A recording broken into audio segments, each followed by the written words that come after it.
Tonight on NAZ Today, what happened at the City Council meeting last night regarding Prop 414? We'll show you coming up.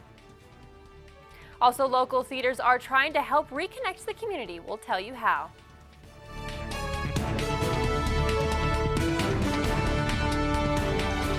Good evening and welcome to NAZ Today. I'm Sierra Shipley. Thanks for joining us. The City Council and the citizens of Flagstaff gathered at City Hall last night to talk about Proposition 414. Over the weekend, the Flagstaff Chamber of Commerce presented over 8,000 petition signatures to City Council to request a ballot measure that would either amend or repeal the city's minimum wage law. NAZ Today was there last night to capture the tone of the meeting. So what's the point of raising the minimum wage if there's not going to be any jobs? You will know at this point the negative impact 414 will do to our nonprofits and the clients that they serve. Immediately, more and more people are losing their job every day here in Flagstaff as long as this drags out. So we're urging council to act immediately. I am not against having these people paid more or any person paid more, but if the infrastructure is not there. So I urge you to not call for a new election to remove this change. We need a living wage in Flagstaff. What concerns me is that we're now in a position with organizations and those with money can simply and literally buy a new election because they have the funds to do so. And that is exactly what's happening with 414. The best thing that I recommend is for them to gain more information and not make a snap judgment based on this rush of emotion that's coming from the repeal side and the amend side. Today, Meg Roeder with the City of Flagstaff told us that once signatures are confirmed, the City Council will then need to decide if they want to hold an emergency vote this May. If they choose not to do that, then it will automatically go to the November 2018 ballot. The Navajo Nation says it will fight the EPA's decision to back out on a promise to accept responsibility for the 2015 Gold King mine spill. Navajo Nation President Russell Begay says he is angry over the decision. The tribe has pending a lawsuit against the EPA and plans to work with Congress to bring what Begay calls justice and accountability to the Navajo people. The Navajo people did receive some good news from the federal government this week. More of the abandoned uranium mines across the Navajo Nation will be cleaned up, thanks to a settlement with Freeport-McMoRan. Two subsidiaries of the mining giant have agreed to help pay for the cleanup of 94 mines. The federal government will contribute more than half of the $600 million price tag, the last of about 200 uranium mines on the Navajo Nation shut down in 1986. Arizona Game and Fish officials were forced to kill a buck in the Continental Country Club neighborhood yesterday. Since December, there were many reports of aggressive deer behavior. Officials say the large buck was exceptionally aggressive and could have killed someone. They also warned citizens that feeding the wildlife attracts more animals into town, and when food becomes scarce, wildlife can become upset and act aggressively. We spoke with Larry Phoenix to tell us why the buck was so violent. We're right in the middle of the deer rutting season, so that on top of the fact that this buck was the dominant buck in the herd, he had become habituated to humans. He was not afraid of humans. He was chasing people's pets. He was aggressive towards people. He was outright just a dangerous animal. Flagstaff's nonprofit theater company Theatricos is taking part in a nationwide event tomorrow to promote inclusion, participation, and compassion in local communities. It's part of a national campaign called the Ghostlight Project, encompassing roughly 700 events around the country tomorrow. Theatricos will volunteer, and local event organizer Becky Daggett says it will be a short program and everyone is welcome. I think it's important that the community take a collective breath and recommit to each other and recommit to standing shoulder to shoulder with each other. And this theater is recommitting to being that place where people can see their humanity reflected back to them and where they feel empathy and compassion. The event starts tomorrow night at 5:30 at the Doris Harper White Community Playhouse in downtown Flagstaff. Attendees are asked to bring a source of light, such as a flashlight or LED flameless tea light.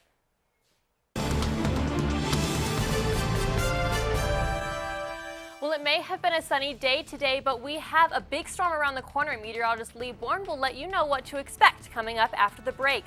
And later, a public event that plans to bring the community together through storytelling. Stay tuned.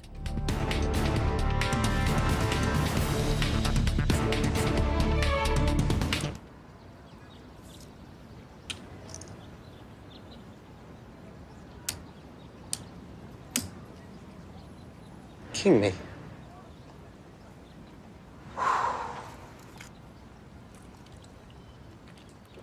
This must be how Odell Beckham feels when he scores a game-winning touchdown. Beckham scores! Giants touchdown! This must be how Rico felt when he triple jumped Mr. Sanchez. Pepsi.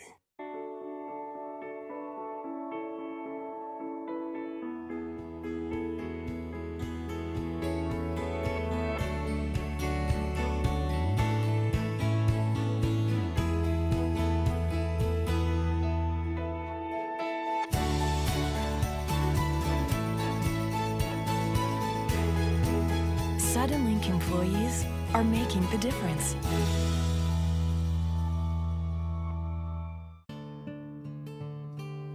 Tonight's NAZ Today weather is brought to you in part by Terry Markson Chevrolet Cadillac in Flagstaff.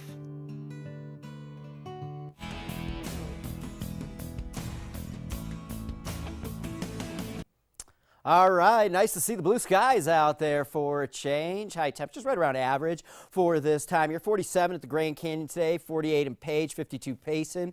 Here in Flagstaff, 44 degrees, warmest day in a while. Rumors are true, moving into a big extended period of winter weather for us here across northern and central Arizona. Strongest storm system by far, not only of this winter season, but I think we've seen in northern and central Arizona for a few years. Storm system number 1 moving into California, bringing more drought relief to them. And this is our storm that's going to be moving in for us tomorrow. We have storm system number 2, and this one even stronger, and that's due on Friday evening into Saturday. And off our screen, we have the 3rd in the trifecta and the final storm, which will move in late Sunday into the day on Monday. And the snow is going to pile up. Here's a look at the satellite for us around the region. Mostly clear skies across Arizona right now. Clouds will be in the increase today. Notice all the moisture moving into California. I think this makes its way in through the morning hours tomorrow, with rain and snow starting to fly by mid-morning through the day on Thursday. All right, we're in the pink. Yay. Here's a look at the National Weather Service homepage. Cut this right off it.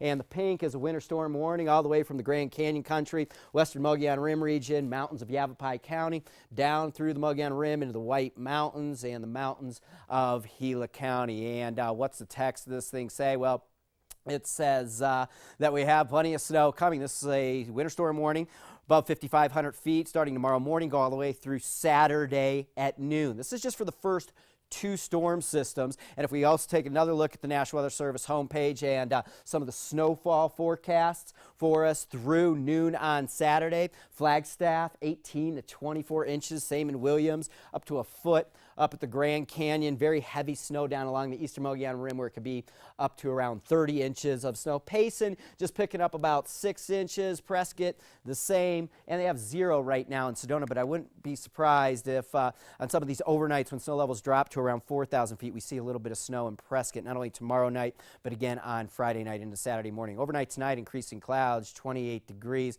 Tomorrow, snow starts flying, I think, before the noon hour, 34 degrees our high temperature, and it becomes more heavy as we get into Thursday evening. We probably wake up on Friday morning in Flagstaff right around 6 to 8 inches of snow, with another big one on the way. All right, tomorrow 55 in Sedona with rain showers in Prescott tomorrow, 54, 42 in Payson. It'll also be rain. Tomorrow night, snow levels will drop to around 5,000 feet. Storm number 2 quickly moves in by Friday evening. Heavy, heavy snow Friday night and early Saturday. A little lull there Saturday and early Sunday. And storm number 3 quickly moving in early next week. Exciting stuff. Stick around. More NAZ Day coming up.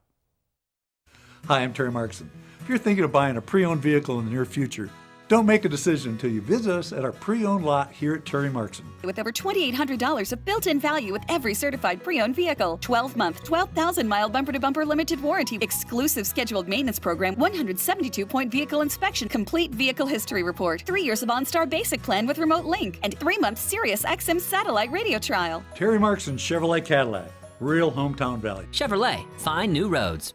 Hi, my name's Julie Drinkard. I was accepted into the CCC NAU program, and I graduated with my associate's degree in general studies. The small classrooms were amazing. The teachers were amazing. It felt like a family, and it just really helped me succeed with my education here and be prepared for NAU. I am fortunate enough that I did find a job with Catholic Charities as a social worker in their housing department, and ready to give back to my community as a social worker. Welcome back. Storytelling, the wisdom of our elders, is a public event this week seeking to bring the community together through stories. Reporter Nicole Carter is in the studio with more about the event. I'm here with Ken McIntosh, and he's the Lutheran campus minister and pastor at First Congregational Church, and also George Breed over here, a psychologist and an author. So do you want to tell us a little bit about the event that will be going on, the storytelling event? Yes, it's called The Wisdom of Our Elders. First Congregational Church has been hosting a series of events where we work to bring together the diverse voices of our wonderful community around a common topic. So this Thursday at 7 o'clock at our building, First Congregational Church, corner of Turquoise and Schweitzer, we have 3 storytellers. There will be Mohammed, who is professor of sociology here at NAU and is originally from Cairo, Egypt. We will have Ed Kabodi of Hopi Tewa background. He's a known singer, storyteller in town. He's the artist in residence at Museum of Northern Arizona. And George Breed, who you just introduced, and George can tell us a little bit about what he'll be talking about. George? Well, I'll be talking about my grandfather, Ed. He's quite a character. He was a master machinist at Callaway Mills over in Georgia, where I grew up. And this was his nameplate at his machine shop. One of the stories I'll tell about my grandfather is, as a master machinist, he invented a perpetual motion machine. It was in the kitchen of my grandmother and ran for quite some time. And yet, one day it stopped. It was a sad day for Ed, but he got up and got on anyway. So what do you hope that people will get out of this event? Just a reminder of how precious and what a great blessing the diversity of our community is, and how wisdom comes from many different angles that we all benefit from. Perfect. Well, thank you guys so much for joining us. The event will be this Thursday from 7 to 8:30 at the First Congregational Church in Flagstaff. Art and journaling materials will be available during and after the presentations for reflections. It is free and open to all. For more information, visit fccflagstaff.org. Now, as a reminder to our viewers, we will be off air next week as our integrate for our spring semester students into the show production. However, we will be back on air with full 30-minute newscasts beginning Wednesday. Have a good night.